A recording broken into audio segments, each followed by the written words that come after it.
Onların yeni eyvanı cənnətə baxır.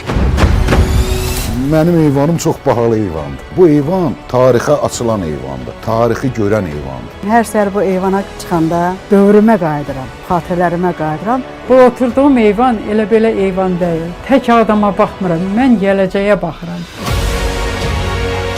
Ağdam işğaldan azad olunandan sonra şəhərin dağıntıları arasında Ağdam və mənin qəhrəmanına çevrilən sakinlər yeni evindən, yeni həyatından danışır. Heç kim ağlına gətirməzdi ki, Ağdam alınar, 5 ilin içərisində sən köçüb gəlib, yenidən sakin olarsan, öz məhlənə düşərsən, öz məhlənə baxarsan, öz küçənə baxarsan. Bu mənim üçün hər mənada özümə qayıtmaq deməkdir. Mən özümlə qayıtmışam, ruhumla qayıtmışam, arzularımla qayıtmışam.